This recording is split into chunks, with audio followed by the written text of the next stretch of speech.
Good morning, Jesse. Good morning to you. How's it going? Good morning, Jesse. All good.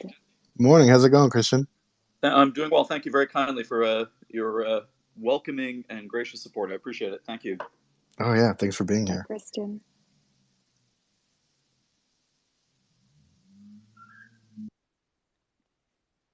And we have Annika.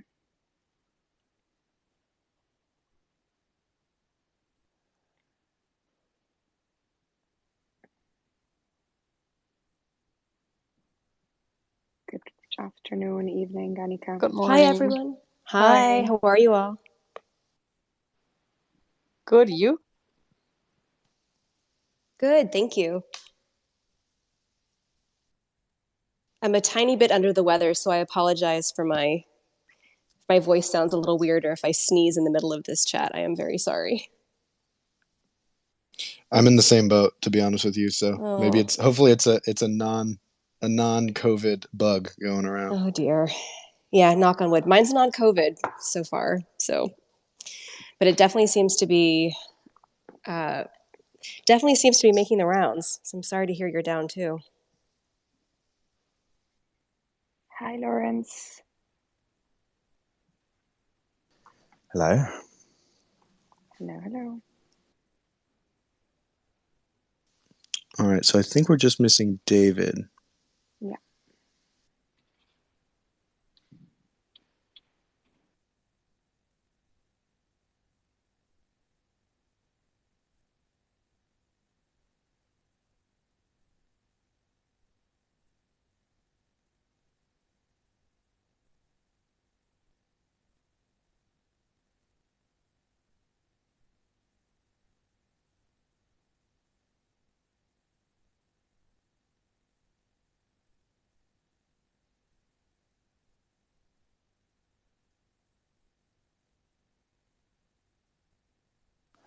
It's probably on set somewhere, fighting crime.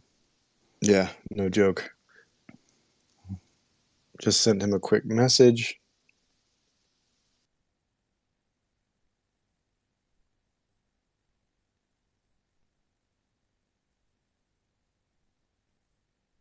Oh, actually, he just DM'd me and said that he'll get in the room at around 11:30 a.m. Pacific times, which I believe it's in half an hour, right? Yes. So we'll All welcome right. him then. We'll go from there. Yeah, so just before we start, this is a recorded conversation, as always.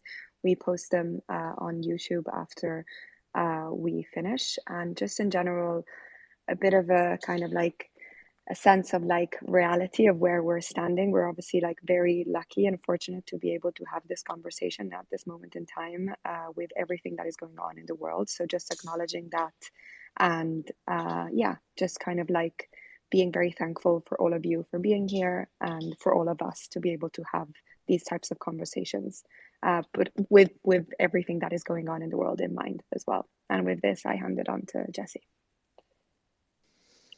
Definitely echoing everything Nicole said, and grateful for the moment to talk something as lofty, but hopefully potentially as urgent as art, and some of the ways that we've seen that being part of this discourse.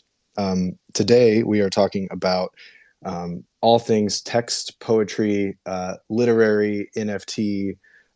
It's a broad category, so we're not trying to put too tight of a frame past that on it, hence the title, A Deep Read. And soon that will make more sense as we kind of dive in with the speakers. Our format for these is that we run through with a quick introduction. We received feedback at one point that everybody taking the time to do their intros eats away at the high value offerings that speakers have. So I'm going to run through and quickly introduce everybody and then jump right into questions, and we'll take it from there. So first up, David Bianchi, who's not with us yet, but will be, is an actor, filmmaker, and poet, and coined the term spinema to describe spoken word cinema. He was the subject of a recent feature on NFT Now for the release of his socially conscious spoken word films like I Can't Breathe. Christian Book is an award-winning experimental poet and conceptual artist whose work focuses on the intersection of language and science. His book Eunoia, which won the Griffin Poetry Prize in 2002, is the best-selling Canadian poetry book of all time. Book has also created artificial languages for science fiction television and many more accolades and achievements that we couldn't possibly list quickly.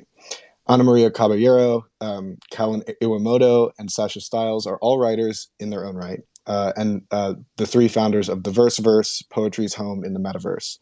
The Verse stands on the principle that a poem equals a work of art and is seeking to innovate the craft of writing and distribution model of publishing through its releases. The Verse also releases generative text art, or GenText, which are limited edition text blocks co-authored by GPT-3, powered by Pseudowrite. Brianna Fay is a multimedia artist, poet, singer-songwriter, trained architect, and technologist. She works across disciplines to fuse geospatial technologies and human-centered design. Most recently is the founder of Med Architects, hopefully I'm pronouncing that right, a generative architecture platform. Her artwork, writings, and designs have received international awards, have been featured in exhibitions, performed across the US, Europe, and the Middle East, and she also runs the website Poetry NFTs. Reeps 100, Reeps 1, or Harry F., is an artist, founder, and technologist who came to prominence as a world-renowned beatboxer known for a, quote, almost inhuman vocal range. In 2018, Yef completed his third artist residency and guest lecturer role at Harvard University and is currently part of the Experiments in Art and Technology program at Bell Labs. With Trung Bao, he is the creator of Voice Gems, an ongoing series of precious digital objects that translate voices into bespoke 3D gems. So as you can see, an all-star cast. I'm going to direct this first question toward the founders of the Verse and to Christian. Conventionally, we think of a line between poetry and word or text art. So thinking about the ways that you might expect to encounter a Jenny Holzer as a piece of land art or a Barbara Kruger in a museum, where in another sort of breath you might find a poem by Louise Glick in a book or anthology. And Christian, you've obviously troubled this line in the past. How do the four of you see the rise of NFTs relating to this divide or this perceived divide? Do you think that they'll entrench such divisions, soften them, create new categories altogether? Would love each of your perspectives on that topic.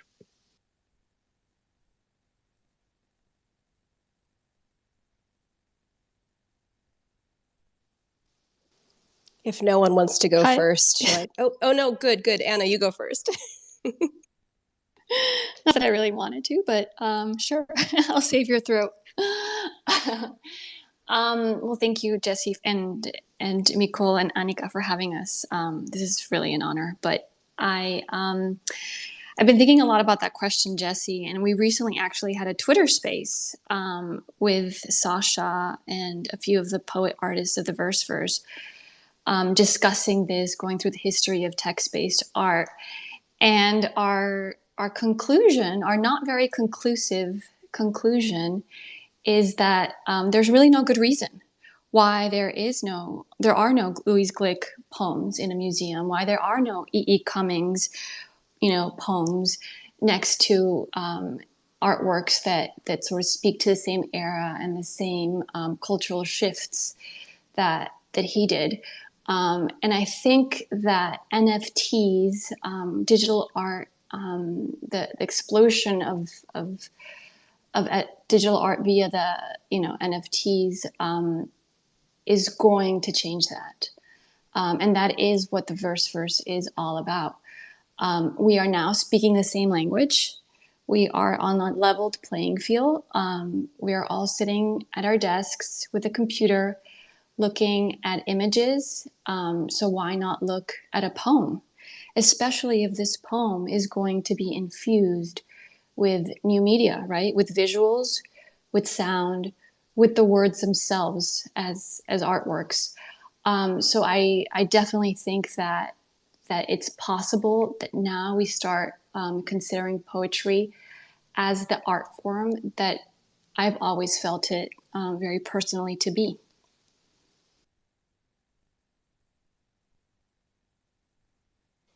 Yeah, I agree with all of that. I'll just, I guess, chime in with a few tactical and logistical considerations as well. So I'm someone who's been making sort of cross-media poetry for a long time, using digital tools as well as other sort of experimental formats. And it's been quite hard for me to find a home for a lot of these poems over the years. And I think that's something that coming to the blockchain has really helped me with a lot, figuring out, how to share pieces that I wouldn't have been able to share otherwise, has been a huge component of my time in the crypto realm.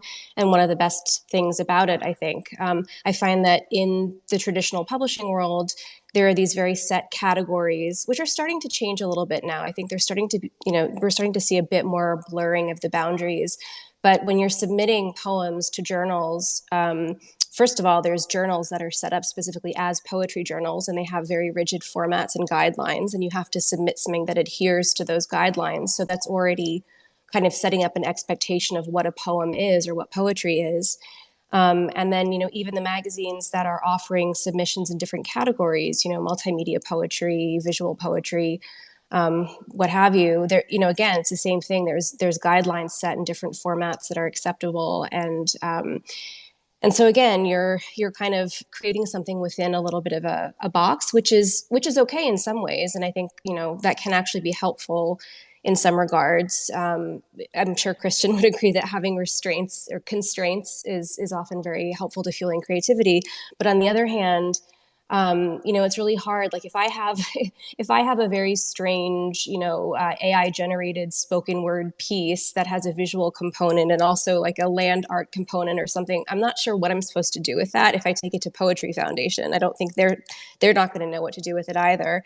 So I think, again, being able to come to the blockchain, have a little bit of autonomy over how I'm able to share pieces with readers and with fellow poets and writers has been really amazing and has helped me sort of, I guess, break down the walls around this idea of what I thought poetry was supposed to be. And the longer I spend in this space, the more I realize that there really aren't any limits, and that these boundaries that I've drawn for myself between my own personality or my own persona as a poet and my persona as an artist or my persona as an AI researcher, they don't all have to be separate. They don't have to be distinctive, and they certainly don't have to be at odds with one another, and they can coexist.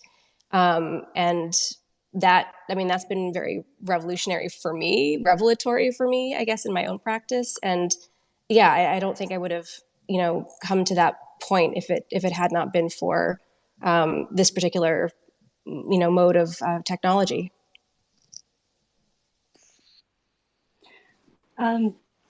Yeah, I think it's a really interesting question. And to be honest, I hesitate sometimes to call myself a writer or artist. I mean, I feel like I'm a bit of both and maybe not entirely either. And I think we're seeing more of these shifting or hyphenate artistic identities, which I think is actually an amazing thing. It's a very fertile place to be creating.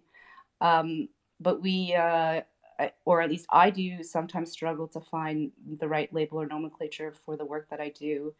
And I mean, we're writers, right? So we're supposed to pay attention to words and how we name things. And so what do we call these artists straddling these borders of mediums and forms and influences? And I think NFTs are really bringing these questions to the fore because we're able to mix these different media, whether it be sound and spoken word poetry or performances and text and visuals. So yeah, I think NFTs can bring together these different media, which facilitates, I think, which kind of starts to break down these boundaries between these different art forms and literature.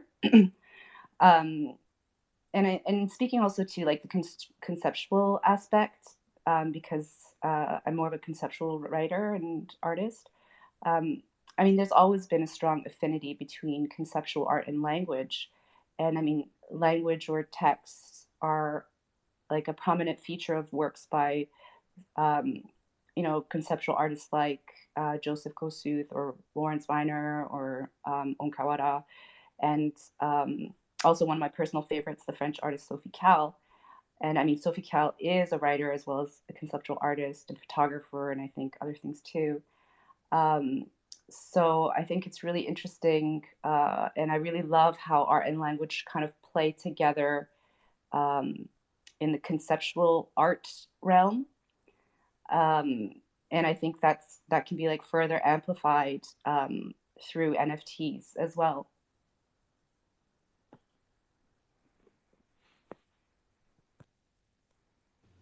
One of the things I love that was mentioned by Sasha was kind of how all these different mediums can coexist within the NFT space, and NFTs has become like a medium that brings other mediums together, I feel like.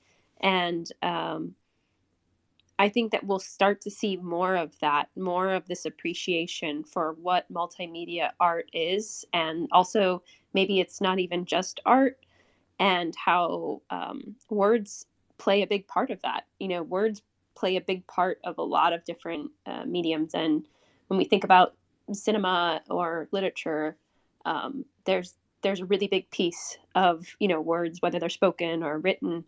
And there's so much possibility that I think we don't usually, you know, think our first mind isn't like going to a museum and see words, see poems. But with the proliferation of digital art, I think we're going to start seeing a lot more of that. And the Sotheby's, I think it was Sotheby's auction a few months ago, I think was a big signal of that, you know, it was, I forget the amount, but it was a really, really large collaboration piece between 4 different artists, and spoken word poetry was one of those pieces. If someone knows the more details of the background, they can speak to it. But I just thought that is such a huge signal. Like we're starting to see kind of short films and spoken word poetry and kind of animated arts with words that are really just about storytelling in a really unique way, and how that's an art itself. And so what I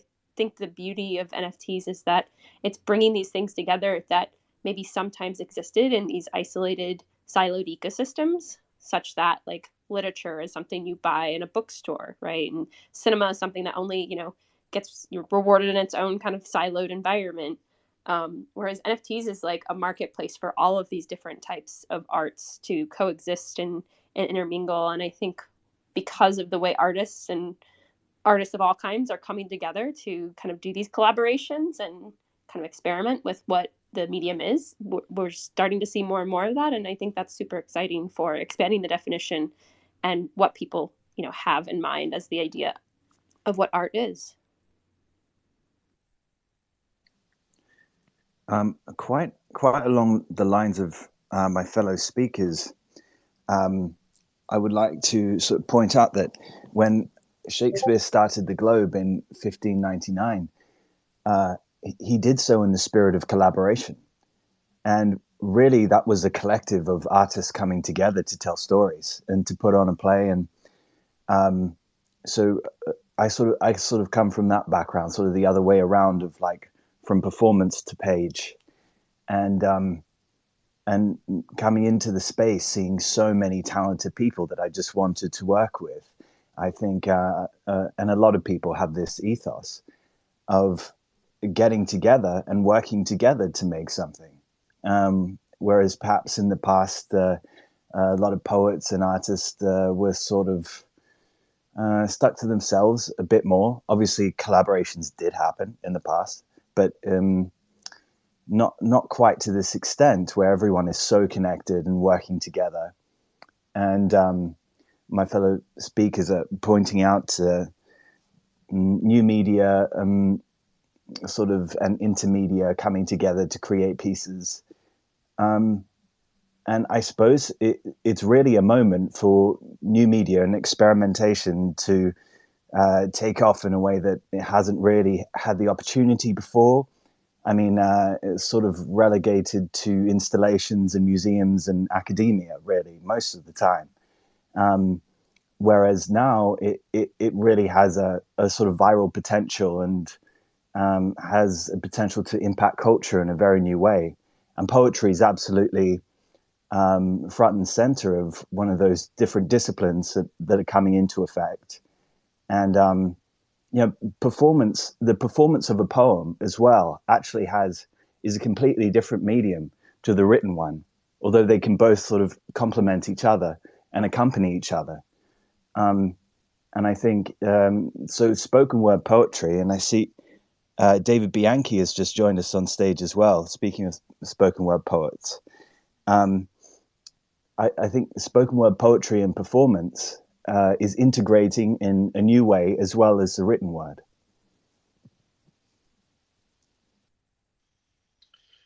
That's hey everyone. Thank you very much for allowing me to be here and amongst such great artists, writers, editors, publishers, creatives, dreamers, idealists, technologists, and fellow artists. Lawrence, you're a force of nature as it relates to poetry and visual art, and unified together. We work very hard to create sort of a sophisticated approach to the NFT. One of the things that I think is important with where we are now is that we are single-handedly changing the perception of what a non-fungible token piece of art is, right? Going back to 2015, 16, 17, where it was very small megabyte files, and so now, we're getting 100 megabytes plus megabytes on OpenSea. You can get over 500 on Maker's Place. And I have, as some of you may or may not know, I create an art genre called Spinema, spinning cinema through spoken word. And for the better of 17 years, I've been producing experimental short form narratives told entirely in poetry that are socially conscious. Flash to March 2021, I minted the first award-winning spoken word film as an NFT. That project is called I Can't Breathe. It ended up successfully auctioning to Metapurse, who are the team that bought the $69 million Beeple. Really blew up, and Forbes covered it. And as a result, an unprecedented move, I donated 100% of those proceeds to the George Floyd Memorial Foundation. I hold the trademark to Spinema. I'm the only person, at least to my knowledge, in the world that is producing spoken word cinematically to the degree that I am, and creating a new art genre and a new way to sort of tell stories in a way that are impactful, in a way that is thought-provoking, that also touches the human condition, that taps into the society story, that is also time capsule work. I say all that because the most important part of all this is the blockchain. If it weren't for the NFT community, none of us would be having the success being self-sustaining artists, let alone, as Lawrence mentioned, creating art using poetry and cinema in an experimental way, poetry and 3D or Blender universes, as it were, or 3D render universes with poetry, and being able to impact highly influential people, tell stories in a way that we can not only sustain ourselves, but we can elevate art to a whole new level. This is what excites me the most. And, back to the notion of changing the perception of what an NFT is, we now have bigger megabyte capacity, so we can be more expansive with our art. And we can create NFTs that are 60 seconds, 80 seconds, 180 seconds. And we can fundamentally change the way that high art is consumed. Audio visual experiences to tap into the soul. That's what we get to do. And I'm incredibly grateful to be here and be a part of this conversation. And thank you for the opportunity. Thank you for being here. Christian, I wanted to see if you had any perspective on the first question from earlier, and then we can dive further into hybrid and emerging forms. Sure, Jesse. I would like to thank my friends from the Versaverse for articulating the relationship to poetry and the art world so eloquently. Poets have often collaborated with visual artists in the history of the avant-garde. We have numerous artistic movements from the early 20th century onward, in which, when you refer to the movement, you're referring not only to a group of visual artists, but also a cadre of poets who were collaborators and conventional participants in that milieu. So when we refer to the history of Dadaism or Surrealism or Futurism, you name the ism, we see an important confluence of interaction between artists and writers. However, after the mid 20th century, this collaboration seems to dissipate. There are reasons, I think, that artists and writers go their separate ways, so that when we refer to artistic schools and movements, we lose touch with the writerly contribution to those concerns. And we don't, I think, see much collaboration in this art world context until perhaps now. And in my experience, when poets are asked to participate in the gallery environment, they tend to treat the gallery as a kind of reading room with no chairs, in which you would walk in and read a poem, perhaps displayed upon a wall, perhaps printed out as a broadsheet, or some other readerly kind of intimate object that would be displayed. Of all of the textually based artworks that we know from the latter half of the 20th century, they tend to be large in scale and very short in sentiment. Even the artworks that we appreciate in the world of the NFTs tend to, I think, participate in a kind of sloganeering that is tends to be very short and intimate in scale, but in its presentation is more grandiose and capacious in its reach. I think that a poem tends to be unsuccessful in the gallery only because people don't like to read standing up. And you have to be able to re-engage that kind of intimacy in order for it to be poetic in scale. Otherwise, you have to do something very big on a billboard, perhaps like a Jenny Holzer. And of course, there's not a great deal of space in which you can engage in tension at that scale. So it has to be something sloganeering and short. Whereas now, the blockchain is a different kind of dimension for the transmission of art, and probably affords more opportunities now for collaboration among artists, because now that kind of scale has been relatively leveled. You get to experience art and all the other varieties of generic experiment in the same environment, perhaps on a phone or in a computer laptop. And this tends to collapse, I think, that relationship to the exhibition space. It's very exciting, too, that you have now access to a wider variety of hybrid generic categories that you can tap into as a writer, and that probably has broadened the skill set required to participate. You have to actually learn how to perhaps program a computer or become a good producer of videos, or a great audio artist capable of performing well. You have to be more collaborative. All of these are interesting affordances that get poets outside the catechism of their literary training. That was all really interesting, Christian. Lovely to get some more historical context on poets collaborating with artists. I'd like to pick up on one thing you were saying about that avant-garde movement in art and poetry in the 60s and 70s. And actually, my late father was one of those poets. And sort of looking into his work, I found that there were certain aesthetics that were just not possible back then because of the technology. In terms of, I guess more traditional aesthetics were not possible in a sort of cross-media way. Really, it was limited to them sort of writing poems next to a painting or an image or a photograph in a magazine. So that our new technology does afford us to, I guess, pick up that baton and try out new aesthetics that were not possible for them. Well, I think just to jump on this particular topic, I think there's something that happened in the 60s and into the 70s, beginning with the Harlem Renaissance, which was sort of like arguably the beginning of spoken word poetry. And then, slam poetry sort of started in Chicago.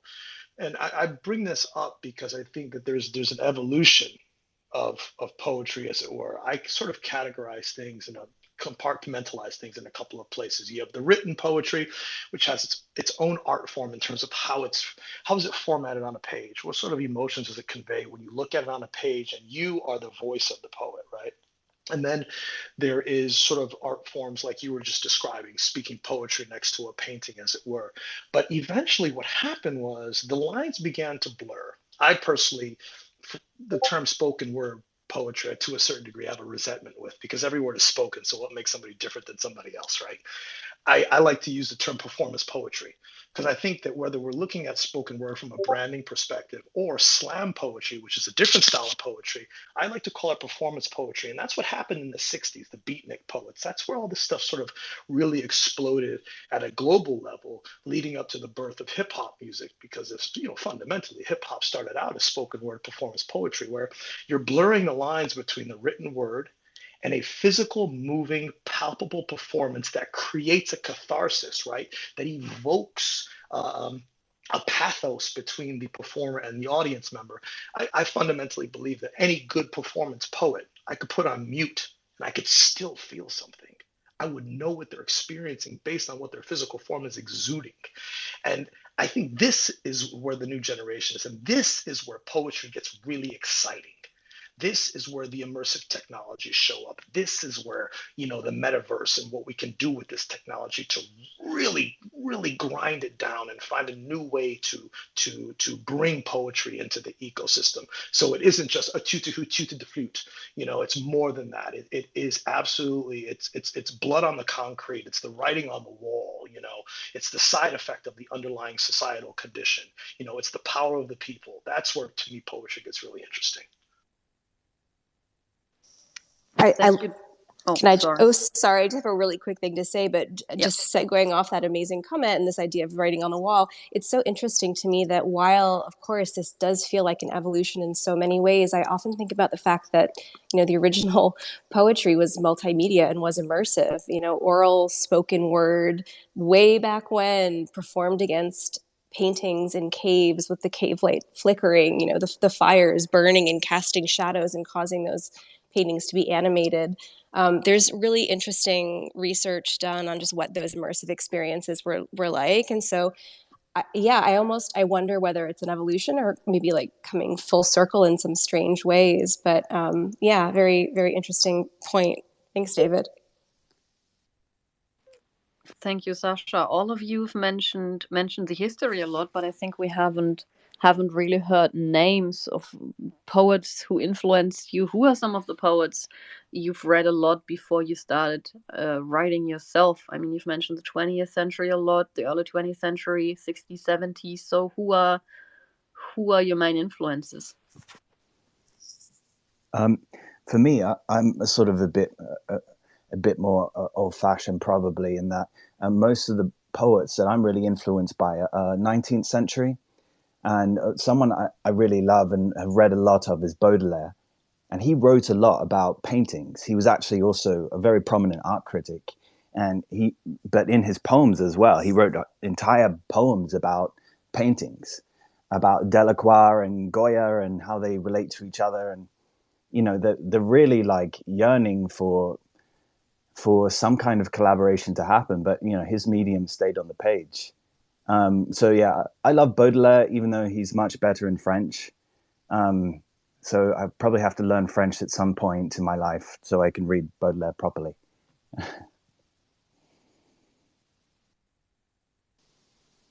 Edgar Allan Poe's The Raven is always going to be ace of spade in my heart. For me, the poem that I think sort of turned on my inner poem gene that sort of told me you are a poet and you will become one is the love song of J. Alfred Prufrock by T.S. Eliot. It's a poem that rhymes when it wants to. It does exactly what it wants in a way that is very crafted. And it also speaks of the mundane, which for me is a key part of my personal practice of reaching for the transcendental by being very fully connected to the mundane, the everyday. Hunger, clothing, all of that has a very particular place in his work. And then a poet that I often turn to is Louise Glick, who we've spoken about, the recent Nobel, because I love her oracular voice, her straightforward oracular voice. And I think that it's beautiful to think that voice of the poet, which is sort of like the marking of the poet, right? Like the soul of the poet, in this digital format becomes even more prescient, because our voices gain so much power in these virtual realms. I mean, we're connected by an image of our PFP and by our voices. And these spoken word poems are almost like private performances that a collector and anyone, I guess, who engages with the work can have. And it's lovely to think how voice also connects to the soul of the poem. On this, I think we see like a lot of people describing themselves as NFT poets now, as well as like spoken word artists that are establishing themselves in the NFT space. Do you see a different formal or aesthetic aspects to written and spoken poetry delivered using NFTs? And does this kind of different community surrounding the work change the role of poetry? Harry, would you want to take this maybe? Well, I think something I want to comment on quickly is this concept of spectacle. And when it comes to voice, because I sit between in a meta space with everyone here, just mostly because my life's work is centered around voice. And something I really am interested in is this idea of abundance of data and how the abundance of something can change our experience of it. So it wasn't so long ago that to observe text or writing in itself was experiential, and that had a preciousness to it. And I think now we live in a sea of text, and in my case, voice. And to Sasha's point, this idea of the convergence, there's no need to have separation, and more than ever, there's this really deep need for the experiential and for spectacle to bring back that sense of intensity and wonder with these things that we're so that are so fundamentally now a part of society. So I do really believe that sometimes we don't see text on a wall or appreciation of voice because there is this huge amount of abundance. And I guess the blockchain opportunities now is a way to root all mediums. There's this common ground, and it's such an odd balancing of hierarchical experience. The fact that we have some semblance of even playing ground. I mean, that's never the case. There's always imbalance. But whether it's text or voice, I think there's a way to reset and re-experience these very profound traditional art forms or really profound aspects of human expression with all of the kind of bells and whistles of new media and new technology and experience. So I will caveat that with it's an honor to be in a room with everyone here, and thanks for the invitation. But I think that is a huge challenge. Is we need to keep finding these vast examples of deep, meaningful experience because of the abundance and the lack of attention that people have. And I think many of the minds in this room are talking about it coming from different spaces. And for me, it's like paralanguage. So I actually, maybe this is controversial with this room, but I like to leave language behind. Like I've always been fascinated by the Dada nonsense poetry, intuitive, spontaneous, but also things like screaming and speaking, yawns, like old social, like paralanguage communication, no semantics, just sound and all of the systems that sit around that. And I think that this spectacle-based art and bringing those ideas through this medium is a brand new opportunity, and I think it's a common ground. Yeah, I just, I guess, self-indulgently posted a couple of links at the top of this, but not because I want to do all that, just because I think it's important that people that don't understand Spinema really get a sense of it. What the gentleman was just sharing, Harry, is really something that Spinema is really attacking.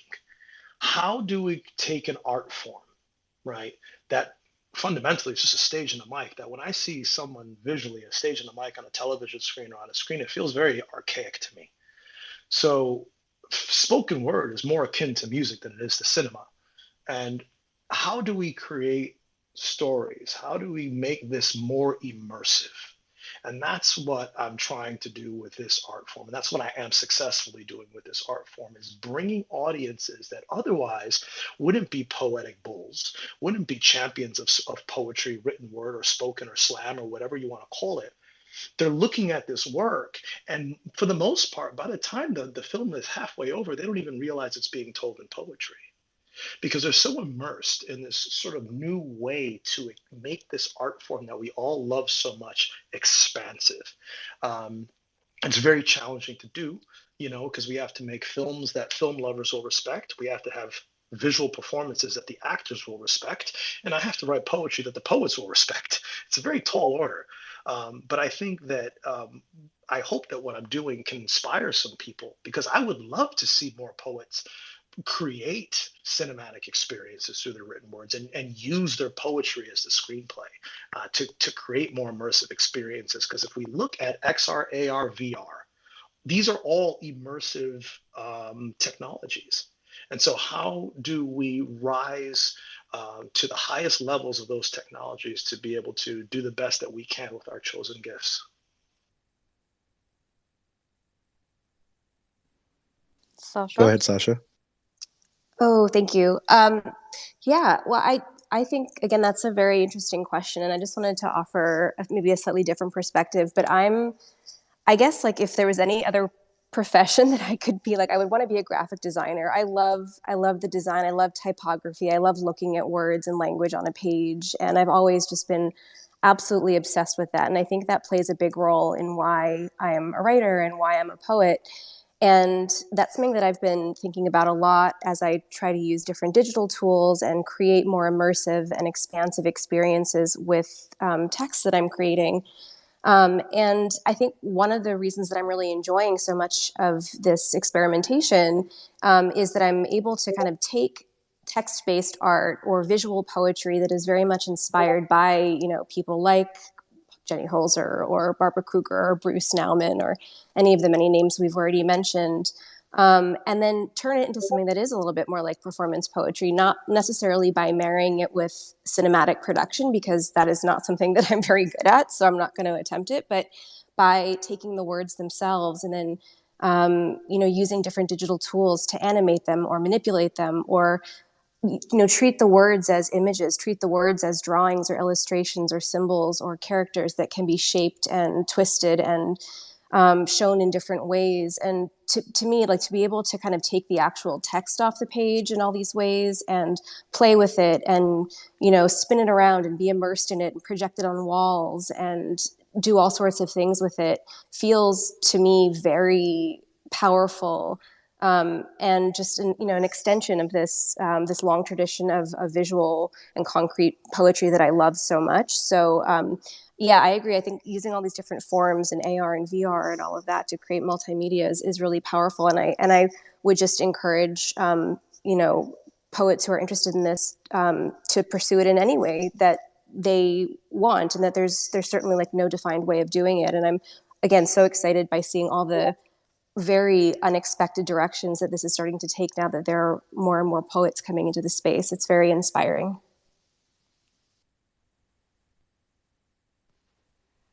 I just wanted to add, because I think it's really interesting what both Sasha and Harry were saying when it comes to language or text, and playing with how they look, or the graphic or the typographic elements of language. And for me, it's in language, there's like two poles. There's the materiality of language, which is the how a letter or a word looks, or how a word sounds. So if you hear language that you don't understand, it's pure materiality. It's just the sound of the language. Or if you see a script that you don't understand, it's pure materiality because you don't understand. It lacks this like communicative aspect of language. So I think it's really interesting to bring these two aspects of the communicative function of language and the material look and sound of language together, which becomes possible when you're able to play with how the text looks, as well as like reciting the poems. Harry, and I also have a quick question for you, because you've just mentioned that text for you is not that interesting, or that you think maybe the voice might be more interesting. Would you like to tell us a bit about your voice gems? Yeah, I guess two things. Like, absolutely. The first is, it's not that I reject language at all.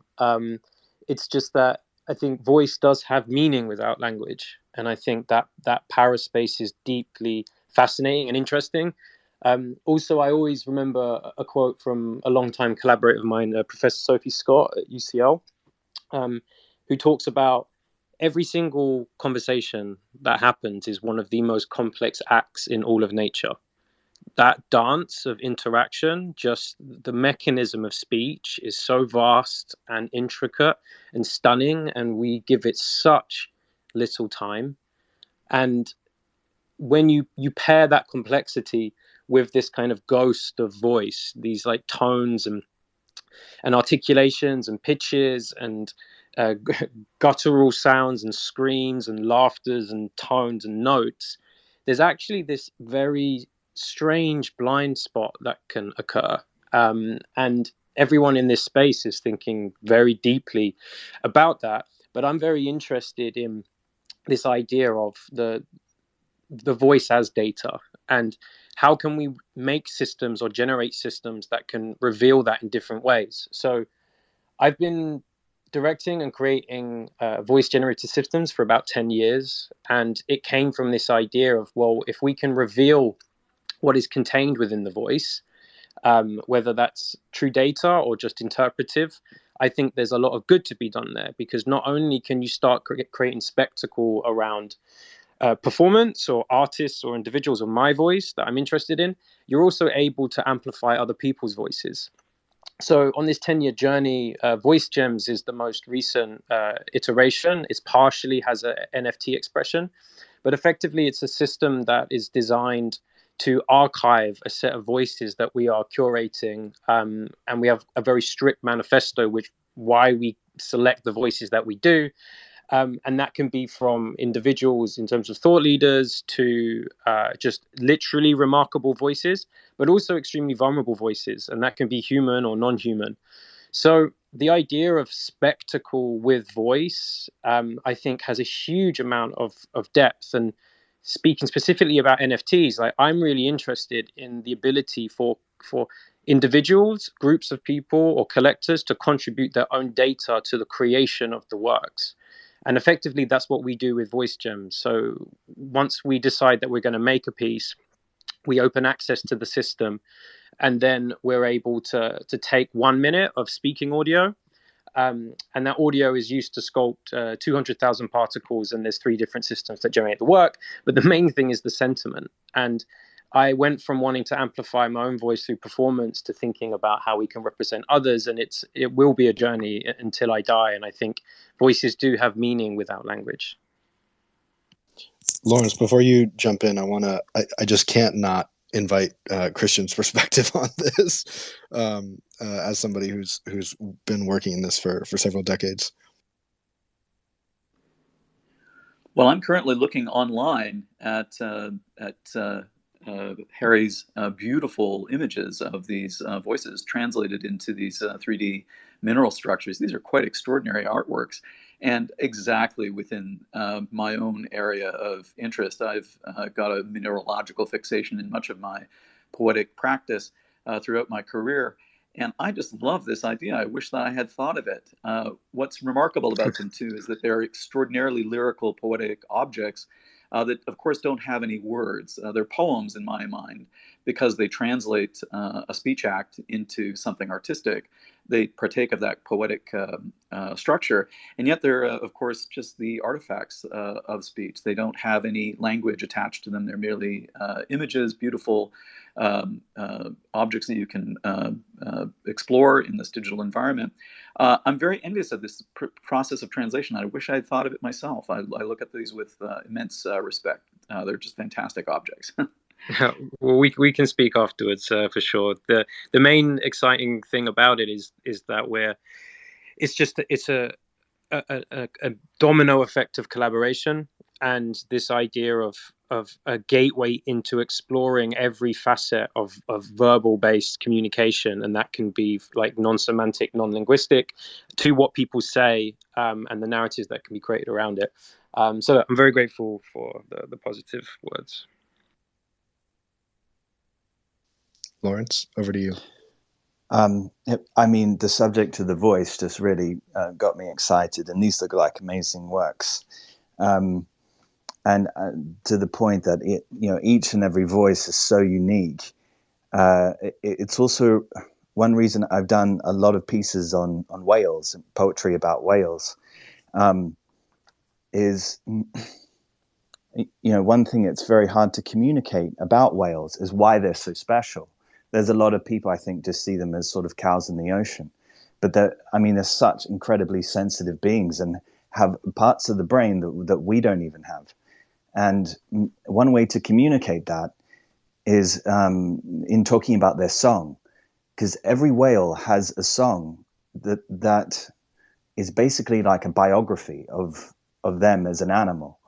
And it can go for days, and it tells all the other whales around it the places it's been, its friendships, its experience, its emotional states, and basically its life in a whole song. And every whale has their own song and their own voice. And I know I'm not the only person on this stage that went to drama school. And one of the things that we just sort of have beaten into us every day is working on your voice from like morning till night. I actually learned about poetic language from voice practitioners and people who've dedicated their lives basically to transforming their voice and working on it as an instrument, like someone might work for their whole life on a cello, on how to play the cello. These practitioners work their whole life on how to use their voice as an instrument.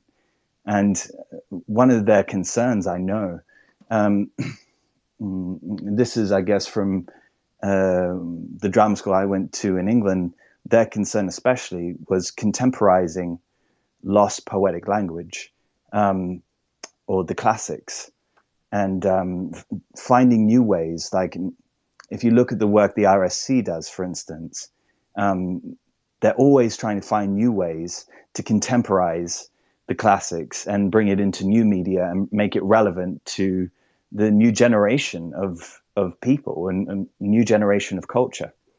But yeah, I mean, love what you're doing, Harry, on the voice. That's really interesting to me too.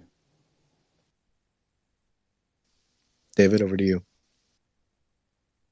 Yeah, I'm very Harry. I sent you a follow. Please follow me back. I think we have something profound to talk about. On the tip of poetry, I'm developing and have been developing a project that is currently in collaboration with Flosstradamus and Async and their new Blueprints platform. Fundamentally, I'm not going to give away the entire project, but I'm writing 300 poems that are all tied to the human condition that will be underbedded with Flosstradamus's original music. And what I'm doing is taking the audio files of this, the spectral waveform, and I want to input them into an AI and have the final output of each poem have its own dedicated art that will be artificial intelligently informed by the spectral waveform of the voice and the music. We'll be doing different, even potentially breaking down the audio by layers so that they can be a master and programmable layers, etc. So it's very high, it's very tech driven. It's very art blocks in its approach, and maybe we can have a back channel conversation, because I think that there's something here. What I've seen you do is, what to Christian's point, is just fucking phenomenal. Like, it just really pulled me back. So thanks for sharing your work. I love all the group love.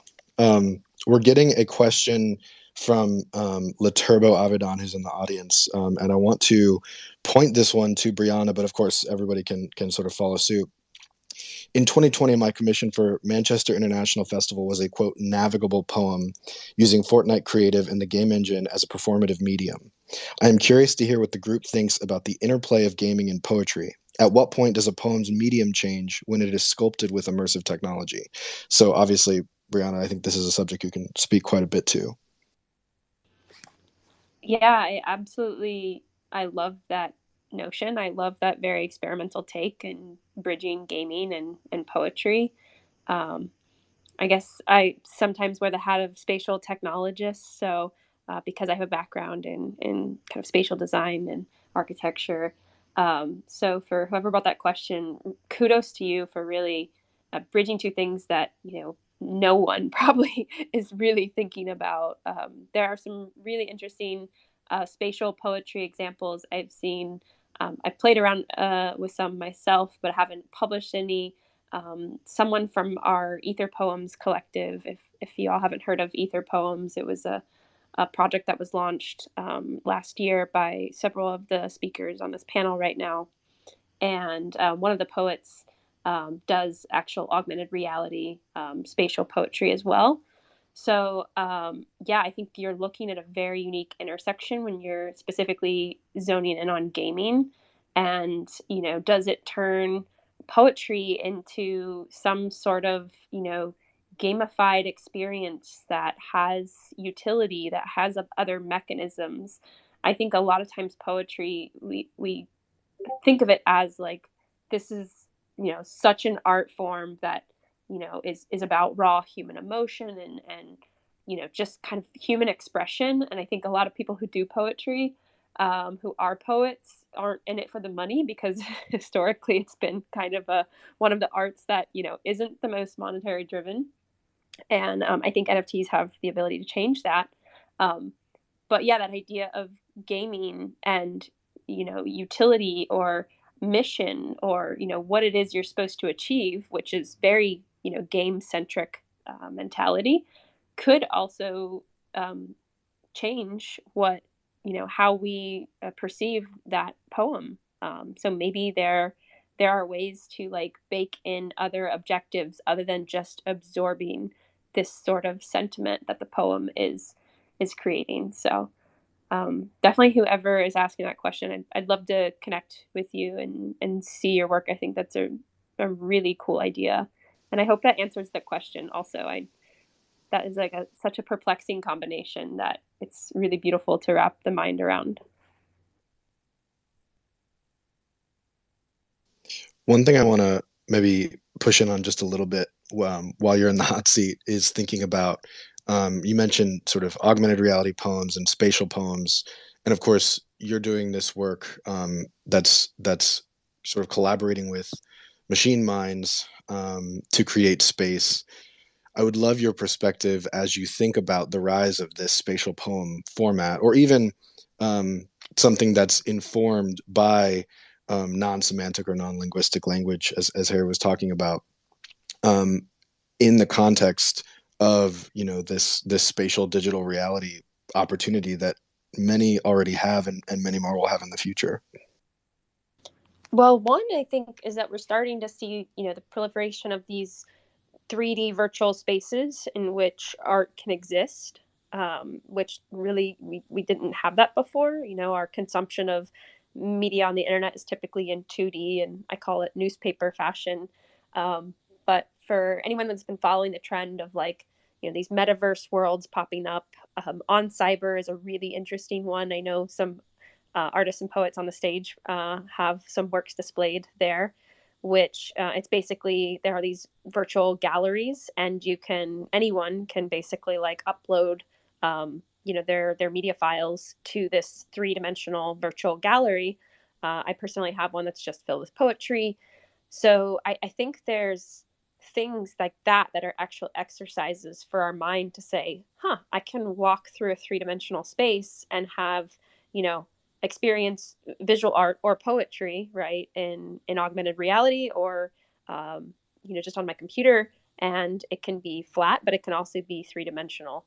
And I think like those kind of things, like I don't know what the reason is, like what's the effect of all of that that's going to like turn into 5 years from now? Are we going to experience, poetry or completely new mediums in new ways? But I think those are sort of stepping stones to the ebb and flow of redirecting what poetry is and how it can be experienced. And the project that I'm working on, very passionate about literature and art and architecture, but we're doing a generative architecture project, and my team is actually like creating virtual buildings that are completely done generatively through computational models. And the idea is that those things could house art and artifacts virtually. So yeah, I've thought a lot about like, how can poetry be housed, right? Like, how is poetry housed? I think we think about it a lot as it's a poetry book and it's in my poetry book ensemble and it's sitting on a bookshelf with my other books, and maybe they're organized by color or by topic. I myself have a collection of books that are just intelligible, meaning they don't have real words that can be deciphered. They're sort of coded. But yeah, so those are the ways we kind of currently perceive and organize and understand and receive poetry. And I think when you have these unique things like augmented reality, poetry, or the idea of hosting virtual galleries in the metaverse, and maybe it's not actually gallery, right? Maybe that's just the closest term we have now to describe what we do to house creative works, right? And so I would actually love like new definitions to arise. Like maybe it's not a cinema and a gallery and a library, but it's actually kind of a collection of any of those things. Yes, we might need to find new terms for what you've just mentioned on cyber, because is it really a gallery what we're seeing there, or an exhibition? But yeah, that might be a topic for a separate space. Sky Nicholas, the artist, is with us and he has a question. Sky, good evening. Yes, thank you, Annika. This question is I'm really curious, and would like to say hi to all the people on stage. This is for anyone on stage. Since a lot of the poets, in the space, in the NFT space, have been exploring new means in how to sort of like collaborate, add with other artists, and add a visual component, whether film, animation, any sort of like visual component to the poetry. I'm really curious, as somebody mentioned earlier, The Raven, The Raven by Edgar Allan Poe. What came to mind, honestly, we are very familiar with the episode, the Simpsons episode, where it's sort of like it parodies the Raven, and Homer chases the Raven. So now there is a GIF, animation. So if you go in Tenor or Giphy, you have this famous GIF that basically takes a clip out of that scene, and basically Homer chases the Raven, and it just has that it just says nevermore, nevermore, right? That's what we're all familiar with now. So that is what I'm really curious about, as I do think it has a lot of pop culture, cultural capital. In the art world, we basically use these kind of like metrics to see like how important a cultural artifact is, and we could turn that into some kind of artwork. So my question for everyone is, how do you classify that? Because I think it is, in some way, I think it can pass for some kind of like poetry, because it takes from an Edgar Allan Poe poem. It has the power of the pop cultural capital, and it speaks in the language of meme, which is also seen as some what it's not just a cultural phenomenon anymore. And what happens if this specific GIF was minted as an NFT, sort of like appropriated? So you have all of these layers, and I just wanted to see what the creators, the poets on stage, think about this, as I think this is something we must explore if we are to define a lot of these new terms when exploring, poetry and new media. So I would love to hear from everyone. Thank you. Yeah, I can talk on that a little bit. I think, obviously new media has been around. And what you just described is very much, pop culture sort of mingling with like a classic reference. It's also, I guess, about aesthetics, because new medias allow all sorts of different mediums to come together that exist in different categories. And really what is differentiating them is aesthetics. So what you described is obviously very much like pop culture sort of thing.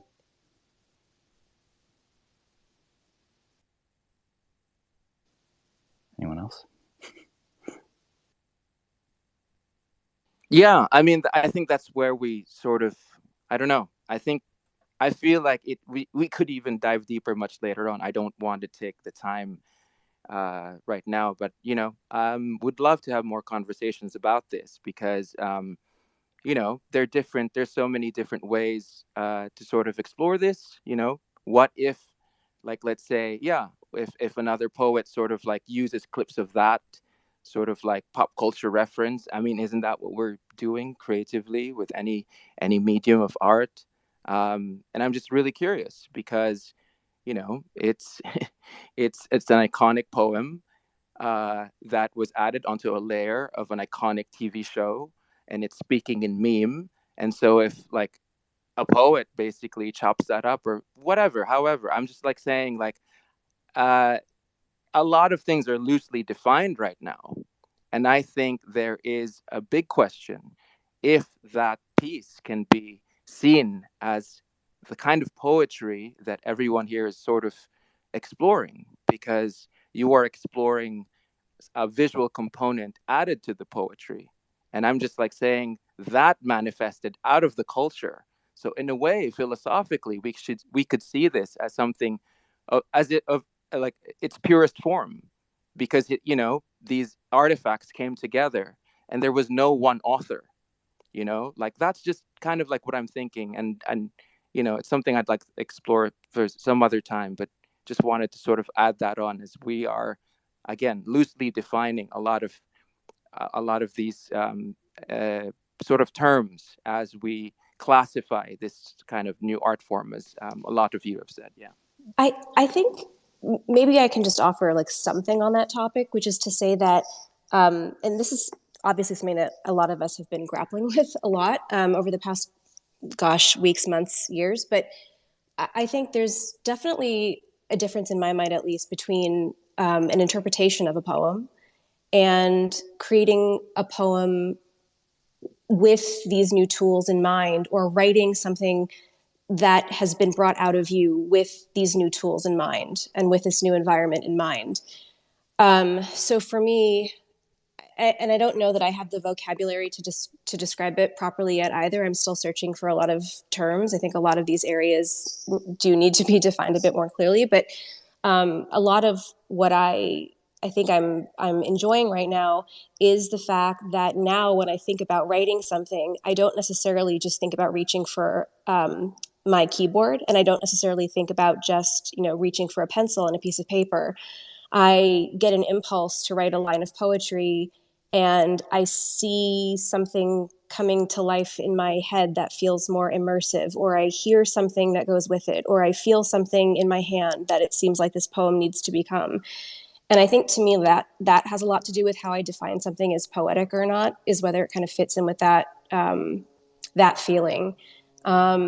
And to this example, which of course I remember, I'm also a fan of The Simpsons, but I mean, I think that's an interpretation of a poem that's kind of using something that exists and kind of laying it over something else. I think there's also a lot of examples of interesting moments in pop culture that, looking back, I would probably define as poetic that I might not have done at the time. But just there was an earlier piece of the conversation that was we touched on the idea of gamified poetry, which is such a fascinating topic, and we probably don't have time to delve too deeply into it now, but it made me think about a video game that I encountered maybe 10, 12, 13 years ago called Don't Look Back. And it's a video game by Terry Kavanagh, And it's based on the legend of Orfeo and Eurydice, or the story of Orfeo and Eurydice.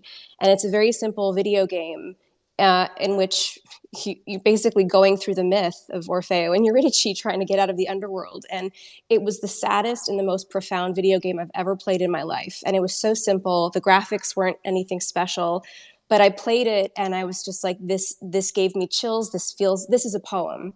And I didn't know that at the time, but now thinking back, I kind of feel like, that's an example to me of how all these things can kind of merge together in ways that we didn't necessarily know. And again, we need some of these labels to help us kind of navigate and talk about them in scholarly ways and to think about them critically. But there's so much overlap that it is sometimes, I think, hard to tease out where one ends and where the next begins. Sasha knows as well. I've gotten in huge trouble using the word poetic to define something. I guess because it's now used as an adjective to describe something that's I guess whimsical or has the feeling of poetry behind it rather than like a definition. So yeah, I mean, I'm not really one to define things in such a rigid way, but I mean, yeah, maybe it's true. Maybe we all need to agree on certain terms of what things mean and a language to describe things in, a literal way. There seems to be like an interesting, I'm trying to put words to this thought as it's coming to me. It's like we're talking about genre boundaries, the boundaries of different media and different specific mediums within all of this. And it's almost starting to feel the way I think about, how, internal sutures are supposed to dissolve. They're supposed to hold pieces together until they fuse and then dissolve and not be part of your body anymore. Do you see any, relationship that the sort of purported permanence of blockchain has with these containers for ideas that, of course, are infinitely blurred on a spectrum with each other, but in order to explore the richness that's there, we almost need these sort of suture-like containers to kind of bring that new idea out. Hopefully that question makes sense. If it does, please somebody jump in on it. I think just one thought that comes to mind, I mean, that's a beautiful description.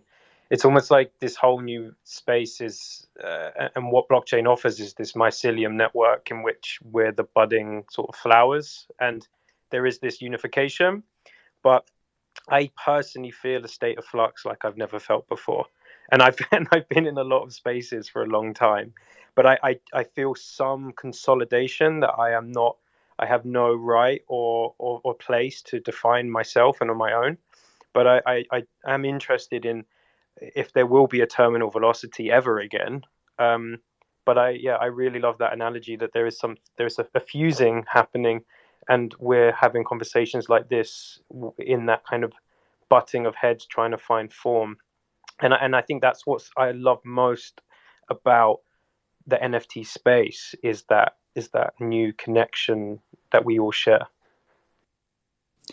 And yeah, there may also be just like being worried about categorizing oneself as sort of limiting oneself as well.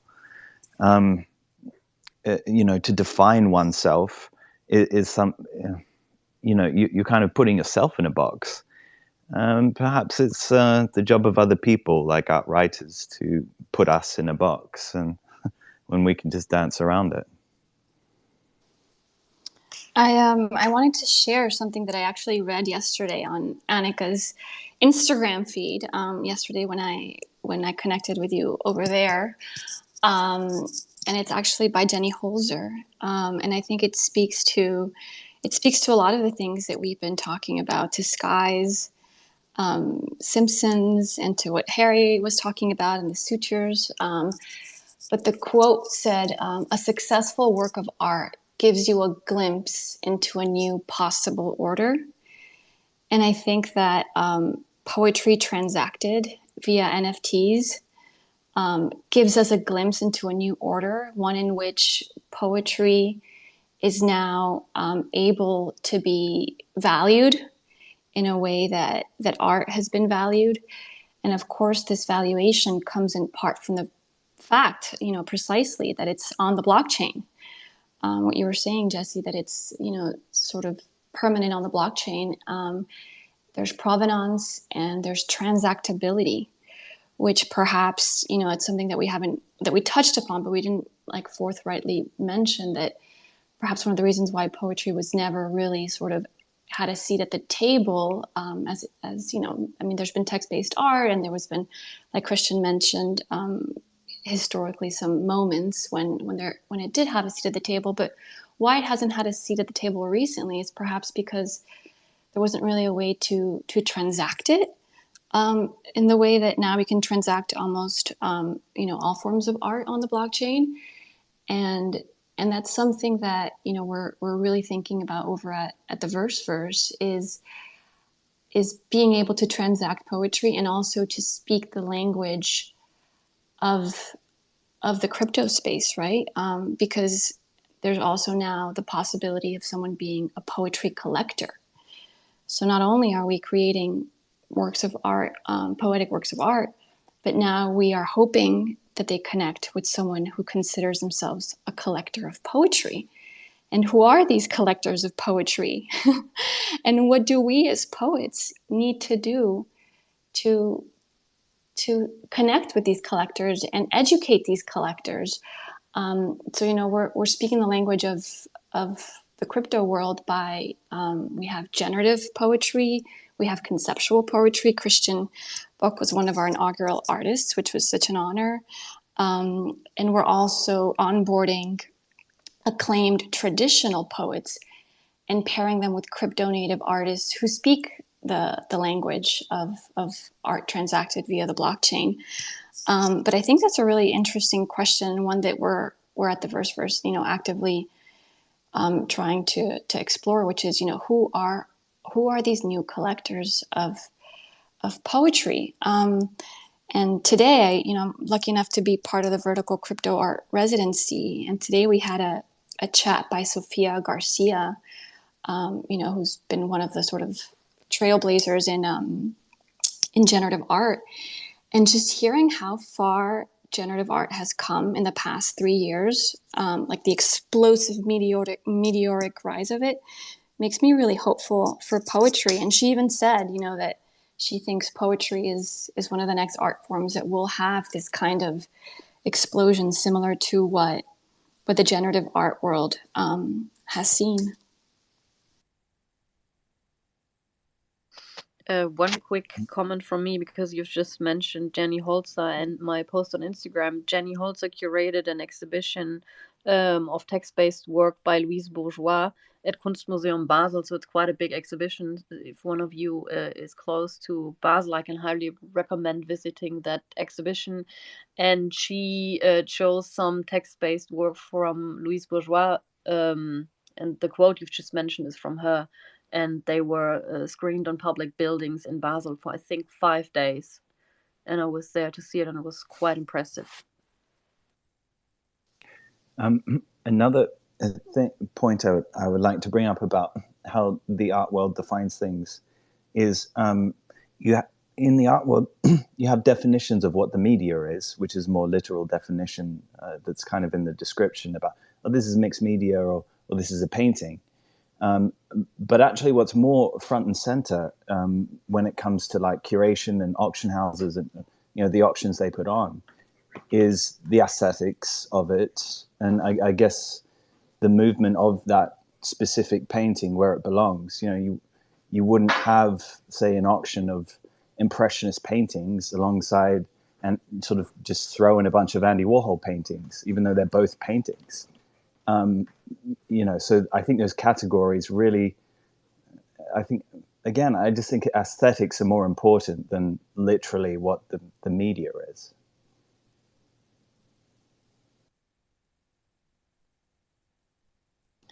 Oh, but it's so cool what you guys are doing at Verse. And I think within Verse, as there's more poets coming in, we can get those different sort of categories of poetry.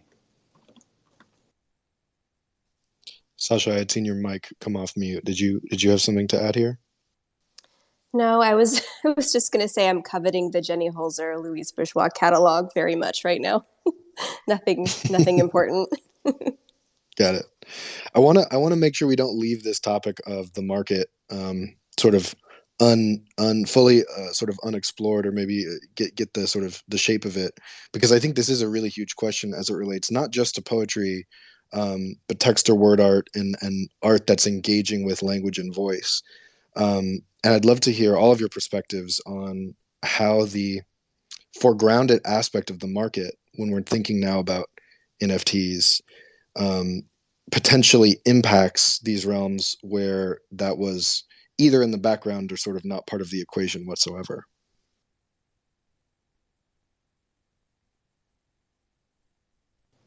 I'm sorry, do you mean the market for poetry?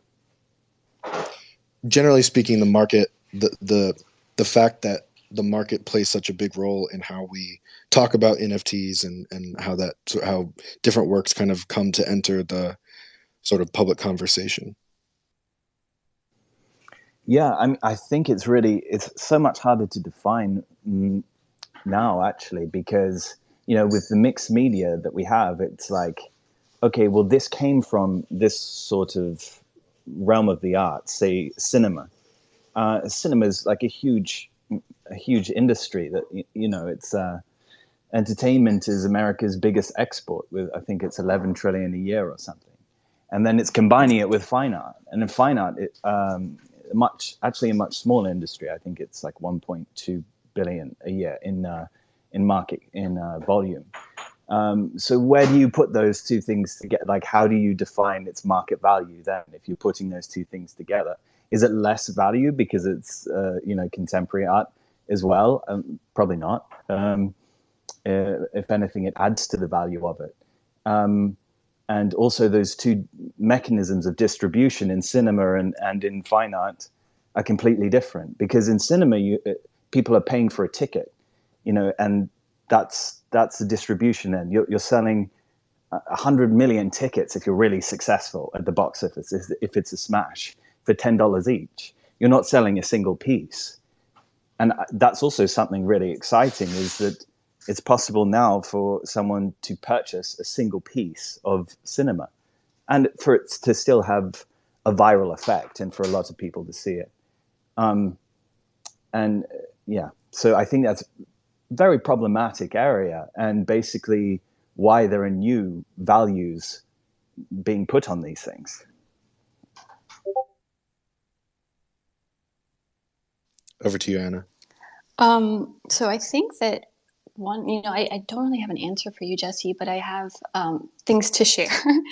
Also from the wealth of knowledge that I've acquired at the Vertical Crypto Art Residency. So, again, like my big takeaway from today's art blog, Sophia Garcia talk, was there was virtually no market for generative art a few years ago. And now obviously we know it's a very different world.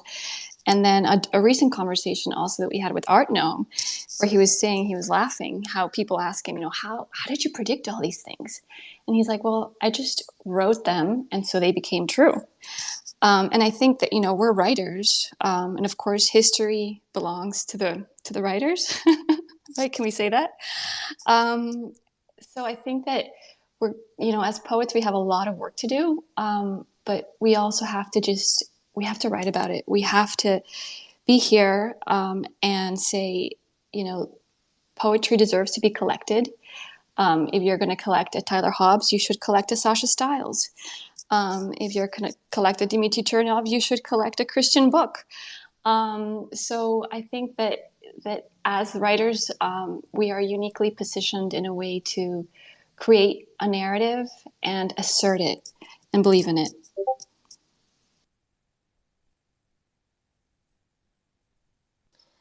First of all, I just want to say everyone should always listen to Sophia Garcia. She's just a brilliant thinker in this space. And she's also one of the first curators, to my knowledge, in this area, along with Jessie, who really has been supporting literary NFTs and poetic explorations of NFTs for a long time now. She's a good friend and really has done so much to support poetry in this space. So that's good to hear that she's got good things to say about our future here. But I guess I just wanted to say, like, you know, one of the bright spots culturally over the past few years for me and for so many of us, I think, was listening to Amanda Gorman deliver her poem at the inauguration. There have been so many moments, you know, despite the horrible things that we're going through, that we've been going through, where poetry has really brought us together and has really reminded us that it is an essential part of what it means to be human. And it's just so vital to our ability to get through every day, especially in these really difficult times. So I think the value of poetry inherently is just something that we all understand. I think I've also, you know, been thinking a lot about how before moving over to Web3, you know, we were seeing words, and we still are seeing words all over Web 2 becoming just so important in sort of a text-based format, you know, seeing poetry like word grids on Instagram, for example, and seeing how word art and poetry have kind of taken over all those social media platforms, I think was also really telling. I think there's definitely a market, and by market, I guess I mean an appetite and a need and a desire for poetic language for lots of different reasons. And I think, you know, we're trying to figure out how to, of course, translate that into the market here, which is definitely a difficult thing for lots of reasons. I think it's always a bit of a balancing act between how do we try and make sure that writers are actually empowered, because we know that society really values poetry for all the reasons, you know, just described. But at the same time, poets have never, and many writers, right, have never been compensated fairly, or maybe even at all, for a lot of what they're doing. I mean, in my entire livelihood as a writer, as a poet, up until entering the crypto space, I think I'd made a grand total of maybe $300 on poetry submissions, and I've published pretty widely. But when you get paid like 10 or 20 bucks, $5, or nothing, or you get a copy of a magazine as payment, you don't really get very far with it. So I think, again, it's just trying to balance a lot of these different aspects of what it means to figure out how to empower the people who are adding so much value to culture and who are doing so much really important work, and enabling them to continue doing that work by uplifting their voices and making it possible for them to actually do more of this instead of other things that are a lot less vital and less important. I just want to thank Sasha for spelling that out, because it is, we are changing the narrative. I think it started with social media and the presence of poetry in social media, and how profound a quote can be, right? A quote can make someone motivated to change their entire day, to change their life, right?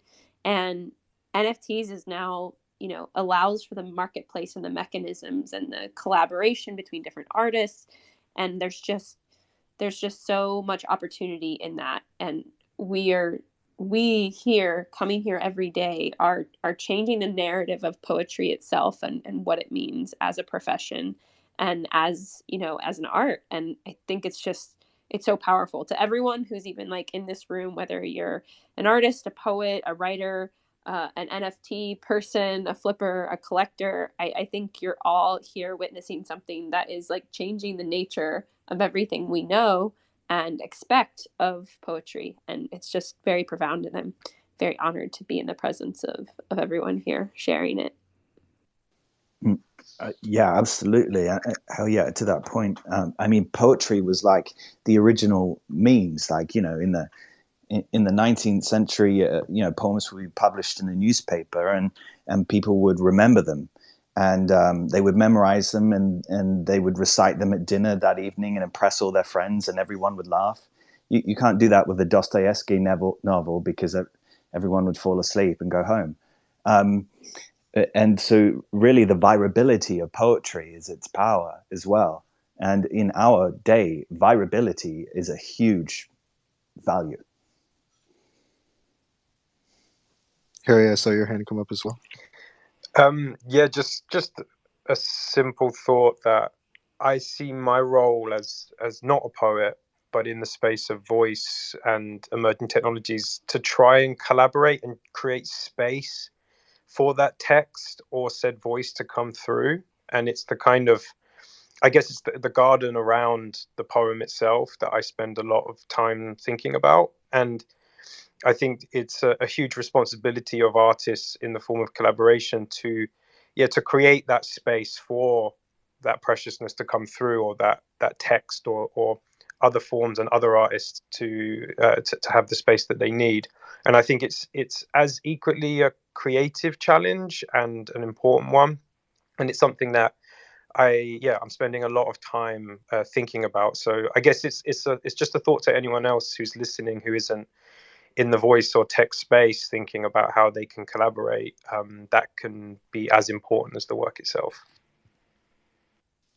Which is a beautiful segue to introduce John Benton, who's somebody I've known in the immersive world for a number of years. Sort of a leader in storytelling and narrative, also in NFTs. John, I don't know if you had a question or a thought that you had wanted to share, but the floor is yours. Yeah, I just wanted to chime in and say that I really appreciate this conversation. There's so much that's brought up, and I think that this is one of the most exciting areas about NFTs right now. I've been working with text, and thank you very much, Jesse. I've been working with text for a long time in spatial and responsive systems right now, and I just want to. There's something that I notice as a professor these days, and I teach XR and film and game design at a lot of colleges around Manhattan. And what I see happening goes beyond mixing media right now, and I see kids that are starting to not think about media as being separate. They're not even approaching things like postmodern is an old word for them. It's actually they're so fluidly starting to articulate with images and writing design and code all at the same time, that it's really, really exciting right now. And I think that we're going to see this area that we're speaking about be the real hub of Web3 NFTs. And it's going to go under the radar for a long time, and then it's just going to explode. And I really want to commend people for having these talks and approaching them also not just from a critical point, not just from an artistic point of view, but from a critical point of view. And I really, for a long time, a lot of us have been working in the background. And I think, as poets and writers or coders, and I really, I just want to commend everybody on stage that for having these conversations right now. It's a very, very exciting time. Thanks.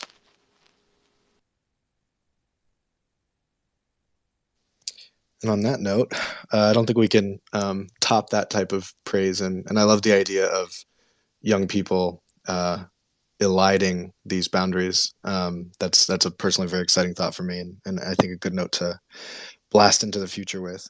So first of all, thank you to all the speakers for being here. And if everybody in the crowd could join me in a big round of emoji applause. And also thank you to all of you for being here.